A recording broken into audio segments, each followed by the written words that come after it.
তোমাৰ বাৰু এনেকৈ ঘৰ বিচাৰি ফুৰা অভিজ্ঞতা আছেনে? অভিজ্ঞতাটো বহুত আছে, কিন্তু কিছুমান অভিজ্ঞতা সদায় মনৰ মাজত সজীৱ হৈ ৰয়। দেখাও, তুমি খোৱা। মুঠত লাগি আছে। মোকো মনত ৰাখিবানে সদায়? তুমি ক'লেও মই তোমাক পাহৰিব নোৱাৰিম।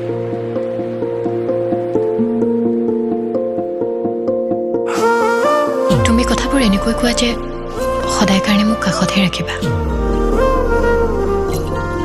মই যদি পাৰিলো হয়, তোমাক সদায় মোৰ কাষতে ৰাখিলোহেঁতেন।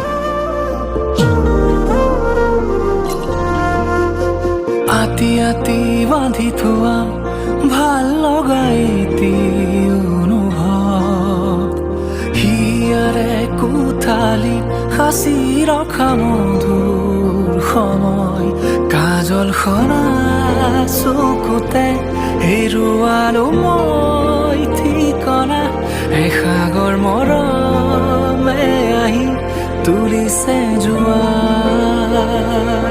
নুসুধিবা তুমি আজি মই তোমাৰেনো কোন, আবেগতে লিখি দিলো মনৰে কত